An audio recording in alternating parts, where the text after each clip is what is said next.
दोस्तों, क्या आपने कभी सोचा है कि लोग जिंदगी में फेल क्यों हो जाते हैं? इसका सीधा और स्ट्रेट फॉरवर्ड जवाब यह है कि वो अपने आइडियाज पर एक्शन लेना नहीं जानते। वो अपने आइडियाज पर एक्शन क्यों नहीं लेते? क्या वजह है? दो सबसे बड़ी वजह हैं दोस्तों। एक तो फेल हो जाने का डर और दूसरे तनकीद यानी क्रिटिसिज्म का डर। इसके अलावा और भी दूसरी वजूहात हो सकते हैं, लेकिन ये दो मेन वजह हैं। ऐसे भी लोग आपको मिलेंगे कि किसी भी आइडिया पर एक्शन लेने से पहले बहुत सारी इंफॉर्मेशन इकट्ठा करेंगे, ऑनलाइन सोर्सेज के जरिए से, लोगों से मशवरे करके, इधर से उधर से बुक्स पढ़ के वगैरह वगैरह, लेकिन इसके बावजूद वो अपने आइडिया पर एक्शन नहीं लेंगे। एक्शन लेना ज़रूरी क्यों है? एक्शन लेना ज़रूरी इसलिए है दोस्तों, सबसे पहली चीज़ कि ये तमाम कामयाबियों की कुंजी है। Pablo Picasso said that action is the fundamental key to all success। कि एक्शन ये तमाम कामयाबियों की कुंजी है, यानी कि जब तक आप अपने एक्शन की चाबी अपने सक्सेस के ताले में नहीं लगाएंगे, तब तक आपकी कामयाबी का दरवाज़ा कतई नहीं खुलने वाला। नंबर 2, जब आप एक्शन लेते हैं तो वो आइडियाज़ जो आपके दिमाग में आए हैं वो एक्टिवेट हो जाते हैं, अदरवाइज वो स्लीपिंग मोड में होते हैं, उससे आपको कोई फायदा नहीं होता। इसी तरीके से वो इंफॉर्मेशन जो आपने इधर उधर से इकट्ठा की है वो भी एक्टिवेट हो जाते हैं, उनके ऊपर अमल दरामद होना शुरू हो जाता है।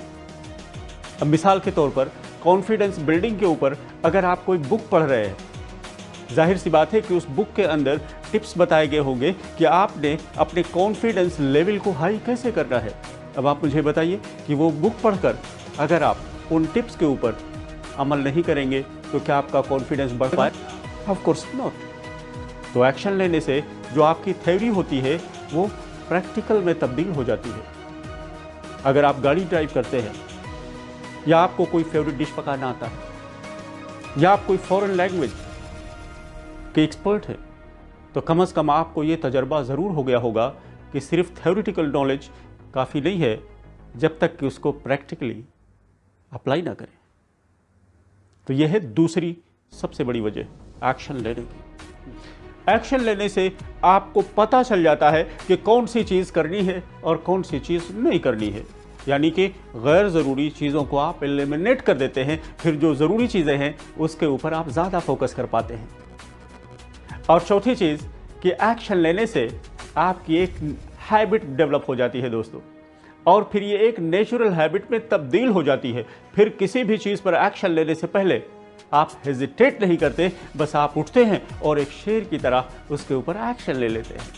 पांचवी वजह कि एक्शन लेने से आपके अंदर एक इनर सेटिस्फैक्शन पैदा होती है, और जब इनर सेटिस्फैक्शन पैदा होती है तो वही चीज़ आपको इनर्जाइज रखती है और फर्दर आपको मोटिवेट करती है। इस तरीके से आप आगे बढ़ते ही चले जाते हैं। अब एक्शन लेने से पहले किन बातों का ख्याल रखना ज़रूरी है ये भी जानना बहुत ज़रूरी है दोस्तों। ये मालूम होना चाहिए सबसे पहले कि किस चीज़ के ऊपर आपने एक्शन लेना है, यानी कि आपका गोल क्लियर होना चाहिए। नंबर 2, एक्शन किस तरह से लेंगे ये भी आपको मालूम होना चाहिए, यानी कि स्टेप बाय स्टेप प्लान होना चाहिए आपके पास। और नंबर 3 कि एक्शन लेने से पहले आपका होमवर्क होना ज़रूरी है, यानी कि प्रिपरेशन होनी भी ज़रूरी है। तो इन 3 बुनियादी चीज़ों का आपको ख्याल रखना है। अब इस वीडियो के लास्ट में मैं आपको एक कहानी सुनाऊंगा दोस्तों, बड़े ध्यान से सुनना, बड़े काम की चीज़ है। कहते हैं कि एक लकड़हारा जंगल से लकड़ियाँ काट के लाया करता था दोस्तों, यही उसकी रोज़ी रोटी का ज़रिया था। एक दिन वो जंगल लकड़ियाँ काटने गया तो उसने एक माजूर लोमड़ी को देखा, क्रिपल्ड फॉक्स। उसके जहन में ख्याल आया कि ये माजूर लोमड़ी अपनी रोज़ी रोटी का इंतज़ाम कैसे करती होगी। उसके अंदर एक क्यूरियोसिटी पैदा हुई, वो छुप गया देखने के लिए कि लोमड़ी अपने खाने पीने के लिए करती क्या है। चंद घंटे गुजरने के बाद उसने देखा कि एक शेर अपने शिकार को दबाए हुए उसी तरफ आ रहा था। लोमड़ी जहाँ पे थी उससे थोड़ी ही दूरी पर वो रुक गया, अपना शिकार पेट भर कर खाया और बाकी वहाँ छोड़ दिया। फिर लोमड़ी धीरे धीरे गई और उसमें से उसने भी खा लिया।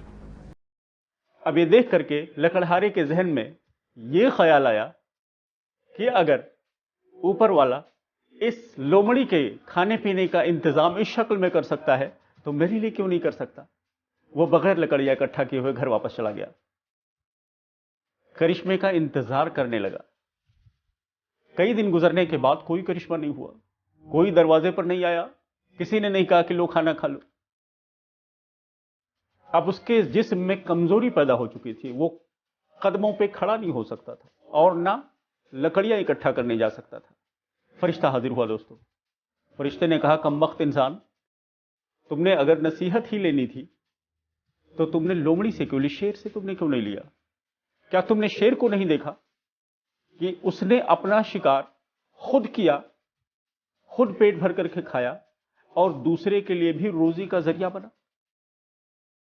दोस्तों ये कहानी सच्ची है या नहीं हमें इससे कोई मतलब नहीं है, लेकिन इसका जो मोरल है इसको पकड़ने की कोशिश करें और अपने गिरेबान में झांक कर देखिए। सवाल पूछिए अपने आप से कि क्या आप एक लोमड़ी की जिंदगी जीना चाहते हैं या एक शेर की। अगर शेर की जिंदगी जीना चाहते हैं तो आज ही इसी लम्हे कमिटमेंट कीजिए खुद से दोस्तों, action, action and only action.